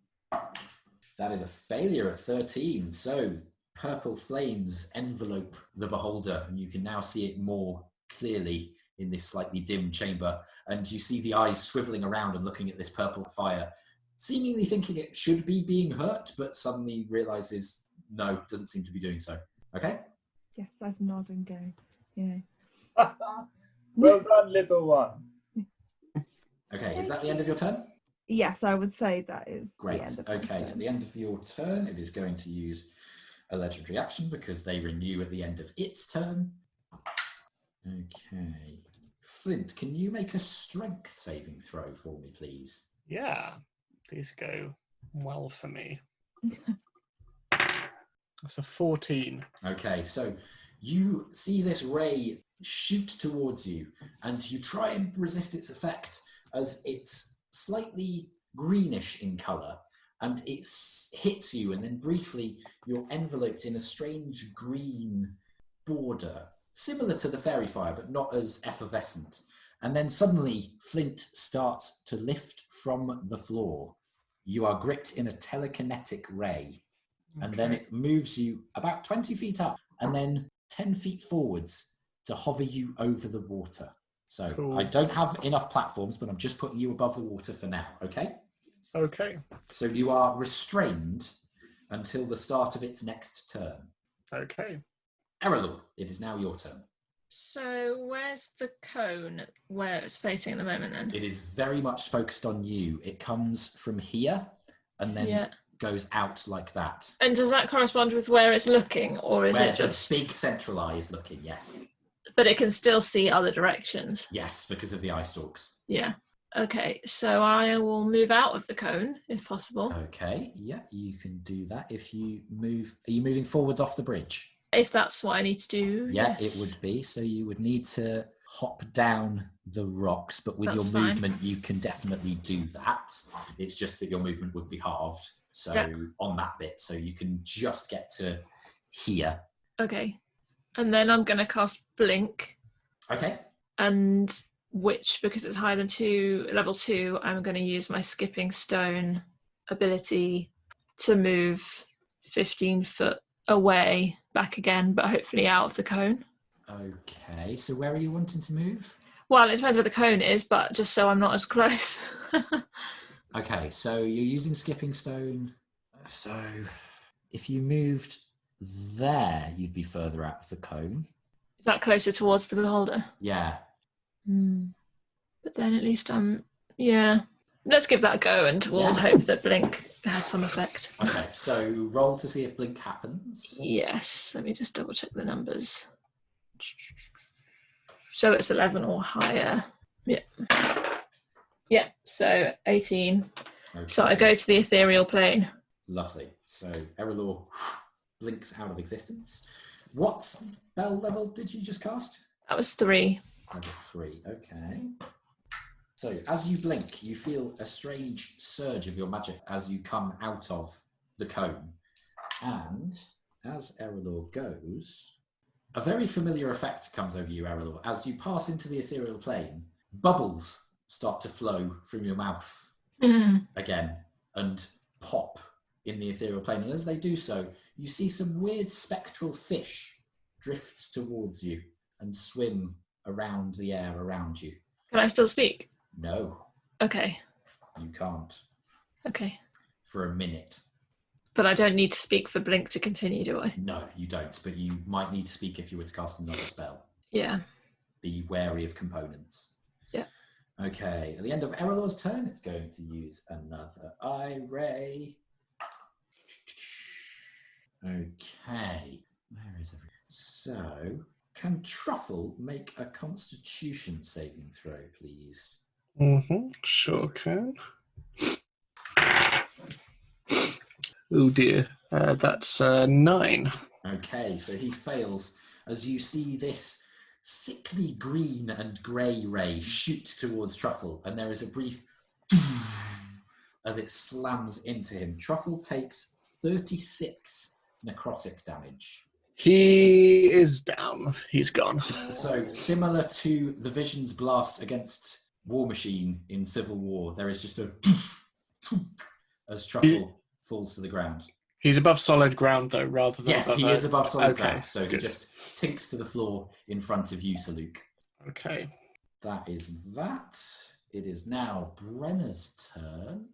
Brenna is going to go along the bridge. 1, 2, 3, 4, 5, 6, 7, and then try and clamber up beside the beholder, which they manage using the last of their movement, and then they wail on it with an axe as they use their bonus action to go into a rage.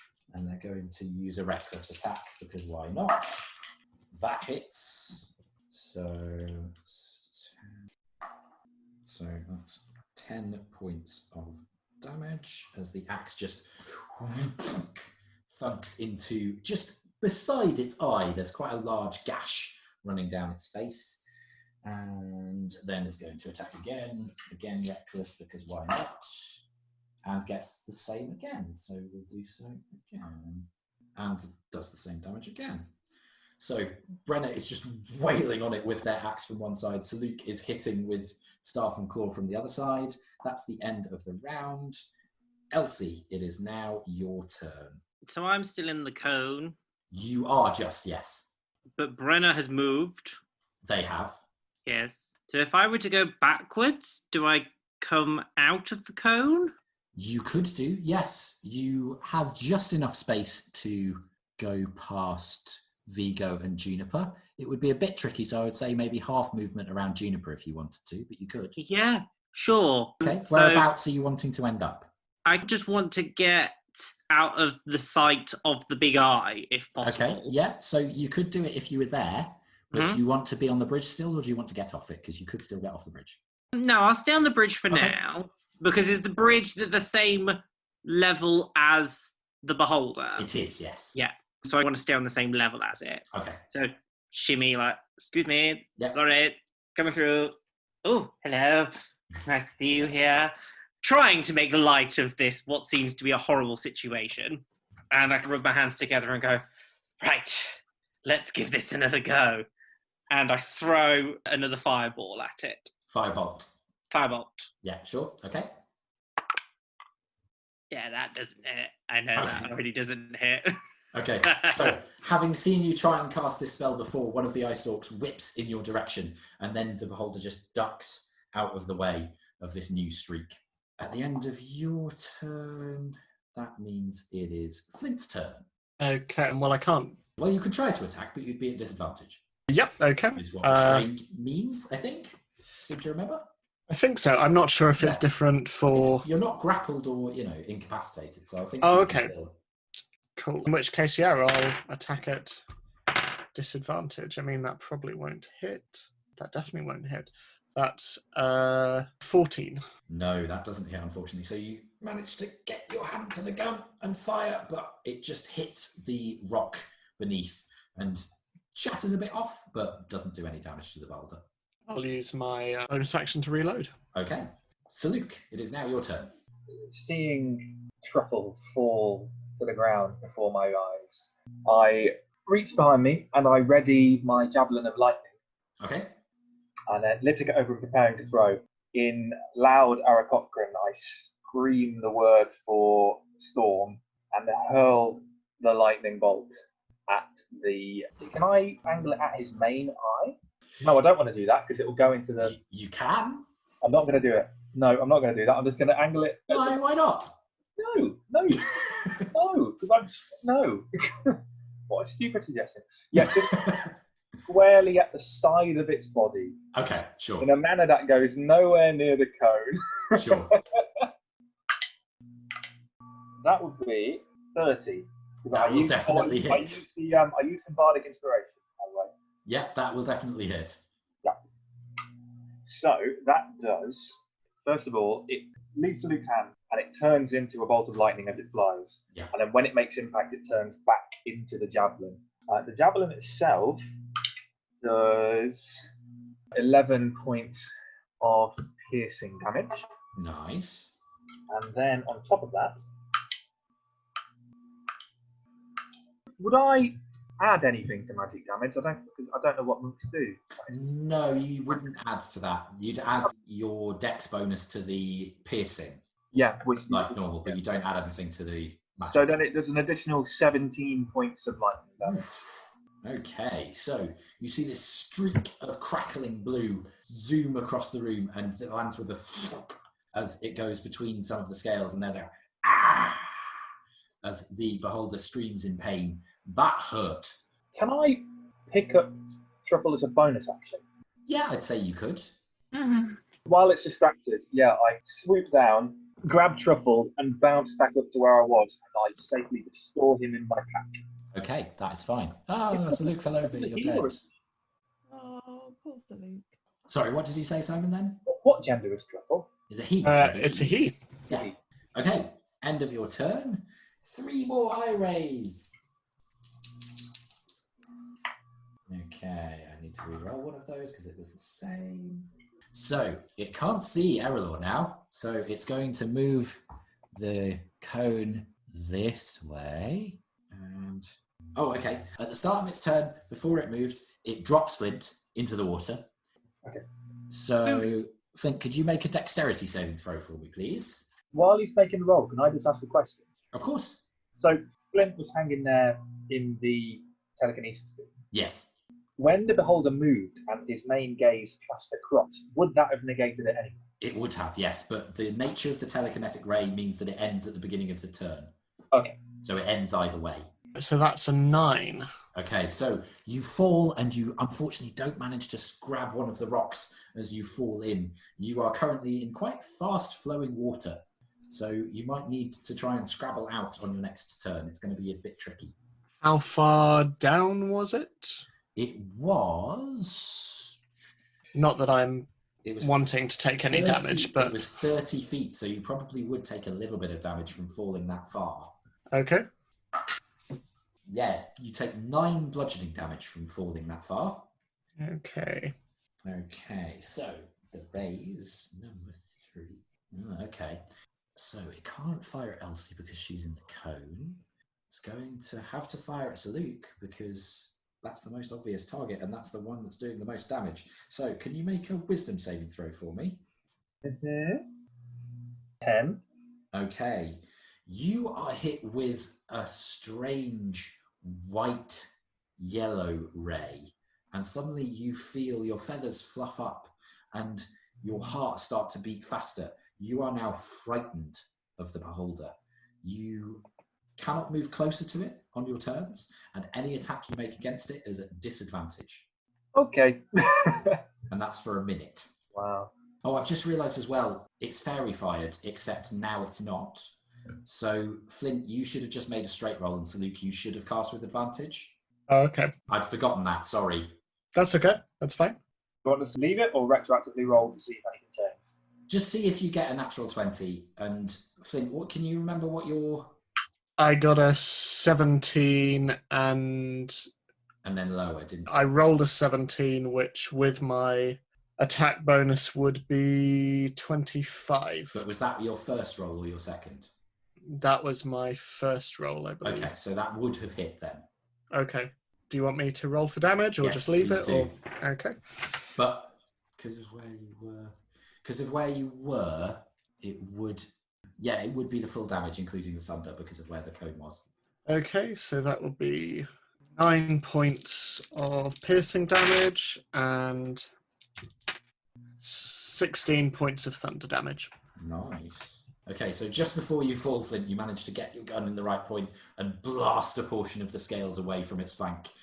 And just as Saluk launches the lightning javelin and jabs the javelin into the same point. So then, that's you frightened. It's then going to use the flowing ray on Brenner. Ooh, doesn't succeed. So Brenner is now slowed. So their movement speed is halved, and the creature can't take reactions, and it can take either an action or a bonus action, not both. The creature can repeat the saving throw at the end of each of its turns. And that's the same with you, Saluk. You can also repeat the saving throw at the end of each of your turns for the fear. Got you. I'm assuming you didn't get a natural 20, by the way. I got a 19, which is really annoying. Oh, okay. And then the last ray... Can you make a Constitution saving throw, please, Saluk? Oh, yes, I can. Michael, would the fairy fire have done anything for me? Oh, yeah, it should have done, actually. Yeah, because you used a firebolt. Yeah, so it should. So roll again. I got exactly the same. Well, there we are. It's meant to be, sadly. These negative conditions, does anything happen with them when you're in and out of the gaze? I don't think you have disadvantage with being frightened. No, I mean, having the condition itself, is that erased or otherwise by its anti-magic? No, I don't think so. Just checking. Once the effect has taken place, it's taken place, I think. So what happens now? Because isn't he looking at me when he's casting this at me? It's with one of his eye stalks. He Yeah, can but I look thought in you said different... it fires into the cone from its main. Yeah, but he's not firing into the cone. The cone is here. Oh, is it? You're not in it. I'm looking at the model wrong, where his eye is. Yeah. Never mind. No, his big central eye is here, Lost. and you're outside that cone. Yeah, indeed. I got an actual 20. Okay, so you succeed. So you are fine, but you do take half damage. So you take 18 points of necrotic damage as that black and green ray slams towards you. Whack. Okay, that is the end of its turn. It's now Vigo's turn. He's just going to shoot at it again. Ooh, gosh. Still doesn't hit. And that's it. But chooses to move further along the bridge to try and split its focus a little bit. At the end of his turn, it's going to use another ray. It's then going to use that ray because of where the cone is on Brenner again, because they're the only one it can get to, and it doesn't want to use this ray on Saluk because it wouldn't be any use.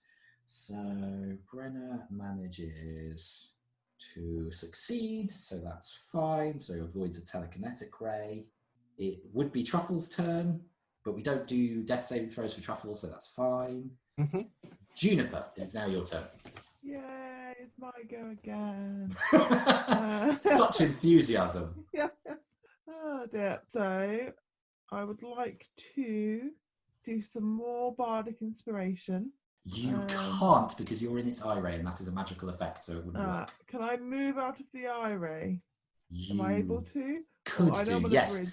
You'd have to move past Elsie, so you'd be at half movement, so that would be 15, 20, 25. How much movement do you have? 25. Okay, so you could just get to the edge of the bridge, and you'd still be in the cone, unfortunately, because of how it's moved. Okay, well I will not cast any magic.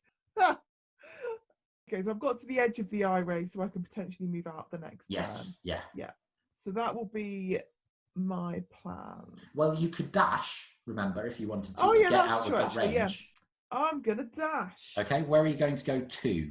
Don't know. I don't could- want to go too far away because I still You need could to hop spell to the edge of distance. this rock here. Yeah, I think that's fine. Yeah, because that'd just be out of the cone. Yeah, I think that. And literally only just. Okay. And I will say, but if you kill my friends, then I'll be sad, and that's a bad thing to do to your friend, and we might not be friends if you hurt my friends. Okay, I'll say roll another persuasion check. Okey-dokey. Do it. It went so well. I mean, I imagine the DC is impossibly high. It's quite high. Yeah, It has quite a high charisma saving throw. yeah, I imagine it would do. Okay, that's a bit better. That's a 22 this time. It just stares at you and the eye stalks waggle. Doesn't seem persuaded, unfortunately. Okay, is that the end of your turn? Yeah, it'll have to be. Okay, so before Erallur's turn, it's going to use another eye ray. Okay, so Luke, I need you to make a dexterity saving throw, please. 24. Okay, you succeed as the familiar disintegration ray comes towards you, but you manage to dodge out of the way. Erallur, it is now your turn. Okie dokie. Okay, I wrote this down. So, I'd like to appear outside of the cone. If you stayed where you were, you would have. If I can move, the thing I'd like to do is a range of 60 feet, so I'd like to be further away for that, if that's possible. You could go here. Yes. And be further away, and you'd still be well within 60 feet. Great, let's You do could that. actually, if you went there. Oh, yes. 1, 2, 3. And I can still see it. 6, 7. Yes, you can, because it's quite big. You could definitely go to that outcrop there. Let's do that. And that's not in the cone, is it? No. Well, but how far can you move with Blink? It's only 10 feet, isn't it? Possibly. Let me check. At the start of your next turn, yes, 10 feet. Okay, so you could only go there then. Okay, that's fine. I'll go there. Okay. Now, are there any large rocks? There are, certainly, yes. So I would like to use catapult at level 5. Okay. With heightened spell, which gives disadvantage. And because it's level 5, I can lift something that's 25 pounds. Okay, yeah. Which I looked up, and that's the weight of a 2-year-old child. Because I was like, I have no idea how much 25 pounds. So you're hurling a toddler at it. Okay. Yeah, you could probably lift one of the rocks that's just over here. Lovely. Because it's within 60 feet of you. Yeah, so it's a 60 foot range. Okay. So it's a dex save with disadvantage. With disadvantage. What is the DC? Good question. 16. Okay. Just to bear in mind for future reference, Kathryn, you do have the Wand of Focus. That would add +2. Right, but I have... Okay. Got that out. Yes. Which does what? Adds +2? It would add +2 to an attack, though. Yes, but also what to would the spell effect. So it would mean that the spell save was higher. Oh, okay. Can I do that now? I don't think I'd say you could do it as a bonus action beforehand, because I don't think I elaborated that was something that it did. Yeah. I should have done. So yeah, you can definitely. So I can't do that now? Yeah, why not? Okay, so make the spell DC 18. Yes. And it's disadvantage still, isn't it? Well, that's cocked. I'm glad I didn't. What kind of save is it again? Charisma? It's a dex. No, it's a dex save. Okay. Yeah, that fails. It had a 3, so it was a 5. So you hurl this rock towards it out of the cone. So it's 7d8. Okay. I don't have all my dice with me, so can I borrow 1d8, please? Yeah, However many you have. Thank you. So, okay, that's right. 14, 21, 28. Wow. Which isn't bad considering I was 3 ones. No. So this large boulder hurtles over Brenna's head and slams into it, cracking into smaller pebbles. It's looking hurt. Okay. Oh, and I'll roll for blink as well. Yep. Oh, it's 11, and 11 is the thing. So you do blink. I do, okay. Yeah. Okay. Excellent. So at the end of your turn, it is going to use another ray as its last one of this round. Okay. So here's where everybody is. Juniper. Could you make a wisdom saving throw for me, please? Okie dokie, let me get to my saving throw page. I am in wisdom saving throws. I mean, that's a 13. Okay, you fail. So you are hit with that strange, slightly cloudy yellow and white ray, and your eyelids get heavy, and you just feel so very tired, and you fall asleep where you That's stand. nice. I mean, not very great. Okay, so you're asleep for a minute. If you take any damage, then you awaken, or if another creature takes an action to awake you. Okay. Okay, so that's that. It is then Brenna's turn, who is slowed, but is going to use Reckless because can still use their attacks. That will hit. And I'm going to do the same again. That definitely hits. Oh, but I only rolled a 1. So Brenna, again, you can see that they're moving a bit slower now, but the hits are still very good. That's the end of that. Elsie, it is now your turn. How far away is Juniper from me? 1, 2, 3, 4, 20 feet. And am I still in the cone or am I out of the cone? No, you are very much in the cone. And if I move to her, will I become out of the cone? You would, yes. Cool, okay. So seeing that obviously pretty much everyone else has vacated the bridge, I vacate the bridge as well and see that Juniper is what appears to be unconscious. Yep. She's snoring. She's asleep. Oh, okay. So I can tell that she's asleep. Yes. She's doing that little leg kick thing when dogs dream. Okay. What's probably the politest way to wake her up? You could just shake her a little bit. Yeah. I crouch down and try and see if I can wake her up. Yep. So you take your action to do so, and she is awake. Cool. Okay. End of your turn. Yeah, I can't do anything else if that was my action. Flint, can you make a strength saving throw for me, please? 8. Okay, so you move 20 feet through this stream back under the bridge. Can I grab a hold of any of the nearby rocks or anything? I would say it would take your action to do so, to try and pull yourself out of the pool, because the strength saving throw was to see if you were able to do that without doing so. If you want to try again to try and pull yourself up, it will take your whole action. I mean, can I shoot from here? You've not really got a clear line of sight because of where the bridge is. Okay, you're here, and the bridge is in your way. Okay, I'll try and grab something in that case. Make another strength saving throw then. That's worse, that's a 4. Okay, you don't manage to grab on. The rocks are just too slick. The water is too quick and has made them a little bit wet. Okay, so end of your turn. Saluk, it is now your turn. Do I start with another saving throw for this frightened thing? That would be at the end of your turn. What's the end of the turn? That's okay. Yeah. Would I have noticed Flint dropping into the water? Roll a perception check. It's not looking for him now. It's would I have noticed it during the time? I'm doing it retroactively, but because it's on your turn, we'll allow it to be. Okay, it's a 9. I would say you're a little bit distracted at the moment. I'm sorry, Flint. I've got my own thing going on. I think you would have seen him hit with the telekinesis ray, and you would have seen him drop, but you're not sure where he is now, if that's fair. The last thing he ever thought was, God damn it, these rocks are a bit wet.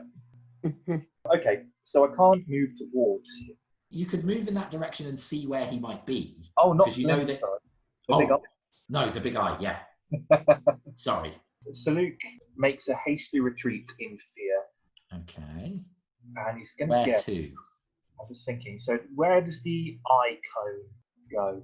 About here. We can't even see the eye cone though, can we? So it's sort of metagaming. No. Yeah, it's a little bit difficult. Yeah. Okay. Yeah, I'll go back just to the end of that side of the bridge. Where's Juniper? Here. Yeah, so just next to Juniper. Okay, yeah. Safety members. And from there, I'm going to try and hurl my other javelin. Okay, you have not got advantage because Fairy Fire is gone because Juniper went unconscious. It's a straight disadvantage, isn't it? Yes. Good start. Oh, even better start. 11. Yeah, you hurl the javelin and it just flies over and there's a bloop as it sinks into the water. Okay, and then there's this one more thing. Is it an action or is it a bonus thing? No, never mind. I'm done. Okay. So that is the end of that. It is then going to move its eye cone on to Juniper, Elsie, and Saluk. Or is it? Because that means that it can't. Oh, I need to do my saving throw. You do, yes. What is it again? Which one? It is a wisdom. Okay, you still fail. So no, it's not going to do that because then it can't hit you with its eye rays. So it's just going to turn towards Brenna and towards where Erallur was. But because Erallur is in the ethereal plane, the anti-magic cone doesn't affect her, which is genius use of blink. And then it's going to use eye rays again. So it's 3. Okay, Elsie, can you make a wisdom saving throw for me, please? A wisdom saving throw. Yes. I do have advantage on those. Then roll with advantage. 18. Okay, you succeed. You are not hit by the fear ray. Cool. Okay, and then Juniper, could you make another wisdom saving throw? Okay. I love doing wisdom saving throws, and this time it was a 6. I'm not going to wake you up again. It was a 6. Okay, so you again fall asleep, curl up at Elsie's feet. I assume Elsie goes, "Oh, for God's sake!" It's very cute. Yeah, It is. I have to look down at her and just go, I'm free. I'm free. yeah. Yeah. So Luke, can you make a dexterity saving throw again? It's not at disadvantage though, because it's only ability checks and attack rolls that are at disadvantage because of frightened. That would be a 15. A 15. 15. You fail Wah, wah. as a deep black ray slams into you. How many hit points have you got? I don't want to tell you. This is still hard, by the way. Because you're using evasion. Yeah. Cool. It was magic, so yeah. Okay. How many hit points have you got? 59. Okay, you're fine. Okay, so you take 27 points of necrotic damage. Yeah, it would have been 55 on a full. And because this is a death ray, if it reduces you to 0, you die. No, pick somebody else. You're one of the few that's visible and has magic and has been hitting it, okay? So, Laura died once. I know, but if he's going to be a character who goes after it and goes after it, it's going to get annoyed. Okay, that's the end of its turn. It is now Vigo's turn. Vigo's going to shoot at it, but just with normal. Misses, which is great. It's just what you want. It would be Truffle's go then, but at the end of that turn, it's going to use another eye ray.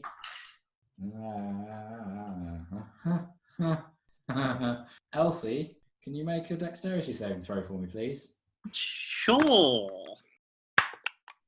Probably won't necessarily need it now, but out of interest, does Bend Lucky work through different... Does it work from the ethereal plane? That is a very good question. What does it say? Good question. I know you have to be able to see them. Yeah. Here we go. Yeah, when another creature you can see makes an attack roll, ability check, or saving throw, you can use a reaction. Yeah, it doesn't say anything about being on planes. But you're in the ethereal plane and you can see everybody, so I would say you can use it. No? Well, it's up to you. Yeah, I think you can use it because it's that kind of ability that it could reach across. Mm-hmm. So, Adam, what did you get? Keep on forgetting. 23. Okay, you succeed. Cool. You're fine. So you don't even take half damage on that. Okay. Juniper, it's your turn, but you're asleep. Yeah. And nobody's taking the action. Can I do a roll, or is it just like... No, you're just asleep asleep until somebody wakes you up or until you take damage. I'm like, I do a little kick thing like I'm running. It's very cute. Yeah. Yeah. Okay, Erallur, it's now your turn. I'm going to try and do the exact same thing I did last time. So I'll blink back, I guess. Well, where's the cone now? It is directly on you. So I'll blink back 10 feet, hopefully not in the cone. Okay. I don't think you can. So can you just, where's the cone on the thing? Coming from here Yeah. and goes out like so it's super that. wide. Can I not go to the left? My left. Your left over here. No, sorry, the other way. Over there, okay. Because Yeah, I'm near the bridge, aren't I? You could go there, right on the edge, and that's fine. Just be out of it. Yeah. Yeah? Yeah. There, okay. It doesn't really matter where, as long as I'm not in the cone, because I can also use Skipping Stone again if I need to. Yeah. Because I'm going to cast this at 4th level, and I'm Wow, going to use okay. heightened again. To impose disadvantage. Got it. Yeah.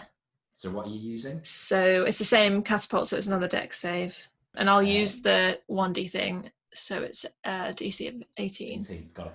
At disadvantage. Okay. So yeah, you could get to that other rock and fling it across, and it wouldn't be in the anti-magic field, so that'd be fine.